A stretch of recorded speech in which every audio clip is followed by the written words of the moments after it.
Okay, this is a recording of part 3 of the Unit 3 video.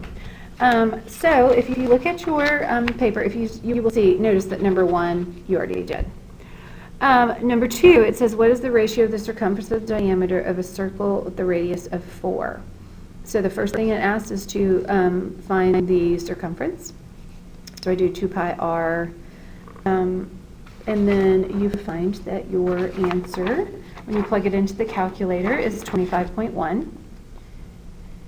Okay, and then circumference divided by the diameter, so the circumference divided by 8, 25.1 divided by 8, should be pi. So this is, and this is 2.1, always. Now, look at number 3 here. It's by the center is 0, 3, and the radius 0 to 4, which is 2. Center here is 6, and the radius is the square. Now, complete the square. So this is C, and C is equal to B squared. So I have 14 divided with negative, and negative squared is 49. And here, 3 divided halves, and 3 halves, and I leave it in fractions. The next asks us to factor the trinomial, and this is where you can use the x factor. So it says, what factors of 100 add up to be 20, and it's positive 10 and positive 10. So I have x plus 10 squared. Here, what factors of 49 add up to be negative 14? So I have x minus 7 times x minus 7. Here, what factors of 16 add up to be 8? And it's positive 4 and positive 4. So x plus 4 times x plus 4 becomes x plus 4 squared. Fill in the blanks. Write it in the standard form for the equation of a circle. So here, it's just asking you to basically complete the squares and then find the factors. And so we learned it to do it all at one time. So I take b divided by 2, and that is 1, and then 1 squared is 1. So I add 1 to both sides. B divided by 2 is negative 8 over here, so it's minus 8, and 8 squared is 64. So we add that to the side. Whenever I add each side of these together, it's equal to 81. So your equation is equal. Now, this one right here, I think we did on the previous page, 8x. The first we did was we went ahead and grouped our x's and y's together, minus 6, and I subtract 21 sides. Oops, so this is going to plus number is equal to plus some number plus. So then I'm going to divide square plus divide by 2, square it.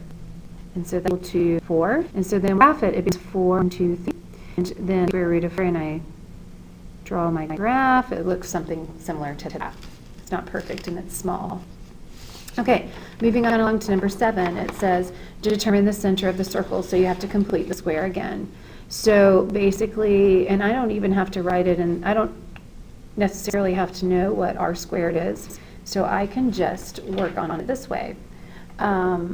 So I can half negative 12, and that's negative 6, and I can half negative 18, and that's negative 9, so then my center is 6, 9.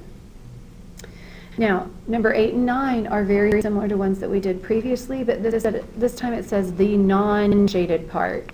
So now I have to use theta. I have to do 360 minus 160. So in this case, theta is going to be 200. And in this case, it gives me theta in terms of pi, so it gives it to me in radians. So I have to multiply it by 180 over pi, and it becomes 60 degrees. And then I have to find this, which is 360 minus 60, so that is 300 degrees. So theta is 300 degrees here. And so when I plug it into my formula of pi r squared theta divided by 360, I just plug in 10 here for r squared and theta, and so my answer here is 175.5 inches squared, because we're dealing with the area. And in this situation, it's the same thing. Pi r squared theta divided by 360, so the area is equal to 167.6 inches squared. So that's how you do those. The next ones have to do with volume, and in this situation it's kind of similar. I'm already given this is h, this is r. I plug it into the formula.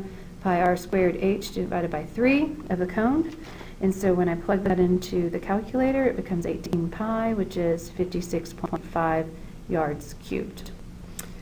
Same thing over here, except for I'm given a right triangle.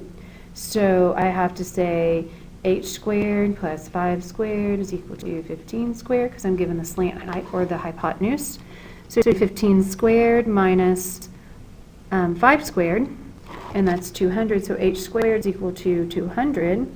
And so this h, I take the square root of both sides, is 14.1, and then I plug it into my calculator, and pi r squared times the height of 14.1 divided by 3, and so your volume is 369.1, and I don't have units, but it would be units cubed. Number 14 is a pyramid with a base of 25 pi and a height of 9. So volume of a pyramid is just the base, area of the base times the height divided by 3. So it's 25 pi times 9 divided by 3 is 75 pi. We'll just leave that in terms of pi. A sphere with a radius of 10, volume of a sphere is 4 pi r cubed divided by 3, and when I plug it in, it's 4,188.8, and that would be feet cubed. Here, the volume of a cylinder, pi r squared times h, plugging it all in, the volume is equal to 300 pi, so volume is equal to 942.5 inches cubed. Here, I know that I have a base that is a rectangle, so my area of my base is 8 times 7, so that's 56 inches squared. And so the volume is equal to the base times the height divided by 3. So volume is equal to 56 times 6 divided by 3. And so that is 112 inches cubed. And that's the end of part 3.